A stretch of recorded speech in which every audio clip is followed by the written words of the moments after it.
Salam değerli aziz izleyicilerimiz. Bugünler Bine kasabasında Bine merkezi yakın 117 nömrəli məktəbin yaxınlığında sizin için 2 sotda 4 otaqlı paket qupçalı bir evin təqdimatına aparacaq.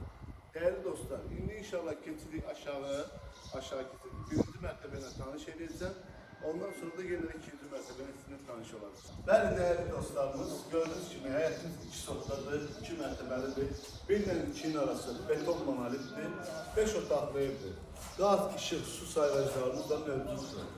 İpotekaya yararlı bir evdir. Değerli dostlar, həyətimizdə gördüğünüz kimi bağ ekmek için, yani gül, çiçek, ağaç ekmek için, burada güller ekmek için suyumuzun sayğacı da oradadır gördüğünüz gibi.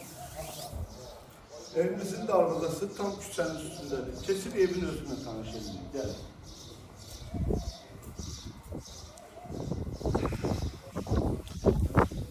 Değerli dostlarımız, girişte böyle bir koridorumuzdur. Koridorumuz da yani birinci mərtəbənin üstü poldur. Bu hissədə bizim qonaq otağımızdır. Beşik genişdir, katalogumuz gündürdür. Televizyon şəbəkəsi, pəndəsi şəbəkə, yani her tür keyfiyyətinə söz yoktur dostlar. Bu hissədə işıqlarımız da yanılır. Burada bizim böyle bir mətbəəmizdir. Mətbəəmiz de çok genişdir. Değerli dostlar, keyfiyyətlə biçilmiş bir evdir.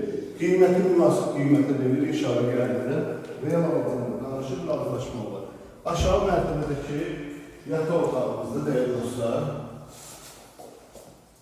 5 otaqları aktaran insanların nəzərinə gəlmiyorsunuz. Burada da bizim böyle bir sanitar ve sanitary qovşaqdır. Aksesuarları, her bir şey gelir. Asfalt tabanlı dostlar. Bu hissədə bizim kombimizdir. İstif olma kimi her bir şey yerindedir dostlar. Şimdi qalxırıq ikinci mərtəbəyə. Ben dediğim gibi 1 ile 2'nin arası beton monolittir. Dostlar, aboylar da zövqə görə vurur. Çok güzel səviyyələrdir. Yukarı mərtəbədə 3 tane yataq otaqdır. Burada bir yataq otaqdır. İşıqlı evdir, gözəl evdir. Burada bizim ikinci yataq otağımız. Rahatlıkla istənilən mebellərinizi rahat şekilde yerləşdirəbilirsiniz. Çok güzel evdir. Bu hissədə bizim 3. yataq otağımızdır.